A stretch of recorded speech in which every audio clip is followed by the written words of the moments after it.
Welcome to the Hollis Chapman Show, where we celebrate the power of words and the beauty of storytelling. Join us every week. We have conversations with authors and small business owners.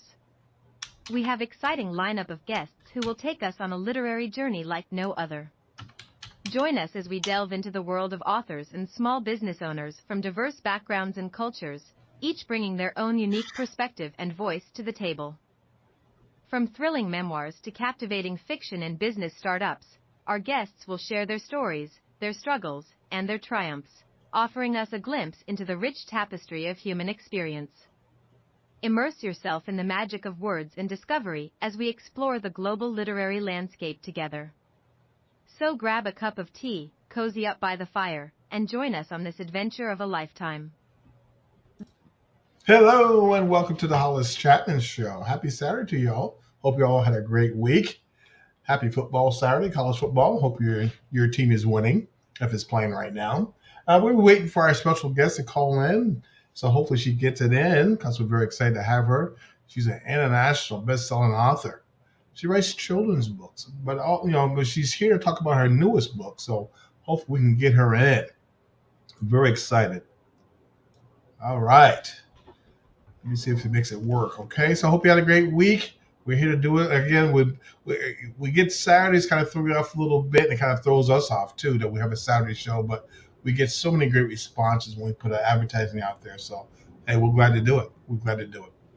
When we have great guests come on, please follow up. We'll talk when the guests come on today. She's going to talk about her new book, but she also has a wonderful, wonderful YouTube channel about what she does, author and stuff like that, and some teaching and some training. So it's a good follow-up for her today too. So like I was saying, our special guest is award-winning international author. She writes children's books and young adult books. She also, in addition, writes books to, inspire kids to be themselves, to be great things. Okay, Diann, I see that you're in the listen mode. Yeah, there she is. Outstanding. Okay, let me just go back and focus on introducing this wonderful lady. Diann, I do kind of hear you in the background when I'm going to mute your mic, introduce you, and we'll go from there. All right, we're excited to have her here. Our special guest, Diann Floyd Boehm, is an award-winning international author. She writes children's books and young adult books. In addition, her books help inspire kids to be themselves, to just to get out there and do things. Okay, so that's awesome. But her book today brings us back into the 1920s, bringing us back to Chicago. You hear crazy things about Chicago back in the day, the mafia and the prohibition, all kinds of crazy things. So she's got her stories about her stuff, what happens when Ruby leaves for hometown of Chicago. Without further ado, let's welcome our special guest this Saturday, Miss Diann Floyd Boehm. So much for having me. I'm excited to be on your show. Thank you very much for joining us. And we're excited to have you because you're such a talented young lady, writing children's books. And you got a book you're going to talk about today.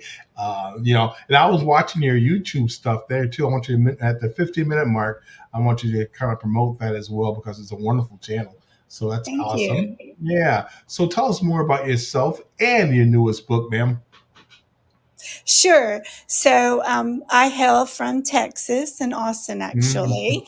And I've traveled around the world, either teaching, singing, my husband's work, etc., and doing humanitarian work.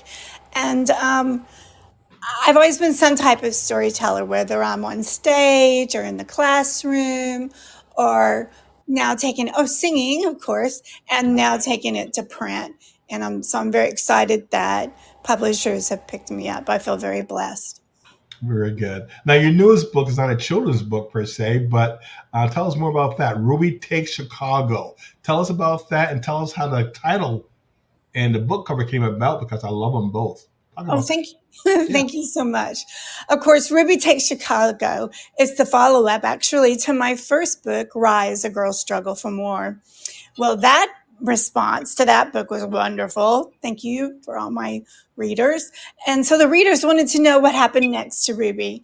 So, just to give your listeners a little bit of background, Ruby is actually based on my grandma's early years. And her story has always inspired me. So, I truly wanted to inspire others with her story as well. Ruby Takes Chicago. How did the title come about?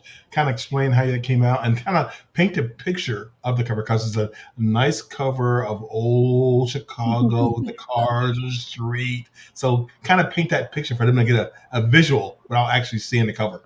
Oh, thank you so much. So the cover is yellow, and I didn't do the cover. So OC Publishing Company, they did it, and I thought they just did a fabulous job tying in that period. One that hopefully the cover to me helps bring people them straight into the story of I Want to Know More.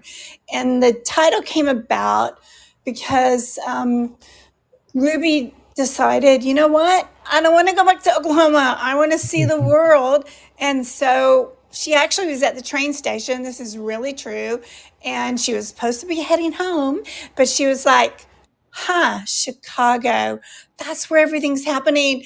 And without her parents knowing it, she headed off to Chicago, not having a job, not knowing what she was going to do. And she's like, I'm just going to trust in the Lord and go for it. And that's what she did. And then she sent a telegram to her my great grandparents, but to her parents saying, guess what? I'm not making it home. That's great. And such great nerves of her to do that, to go to Chicago on her own and trying to find a job and all that kind of good stuff. But that's awesome. Very good.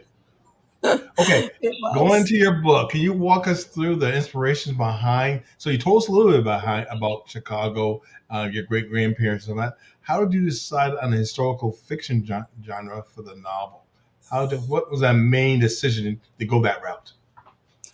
Well, this is my actually first historical fiction, so I really didn't know what I was getting myself into because I really had to do tons and tons of research, which I absolutely loved.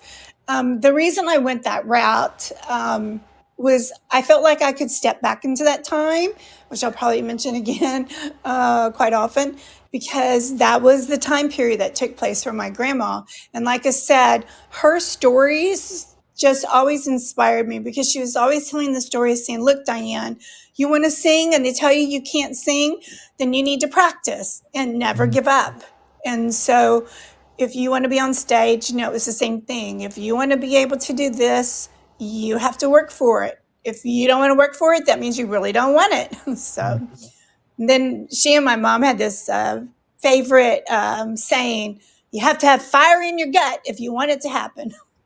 That's wonderful. Yeah, you definitely do. And, just like this, doing this show and stuff like that, if I don't love it, if I don't love talking to people like yourself, then it's not going to bring the best out of you and the best out of me, So I love that. And again, there's days where you just don't want to do it, but you got to do it. There's days you don't want to put your best foot forward, but you got to put your best foot forward for you, for the listeners, because we want to move your books. We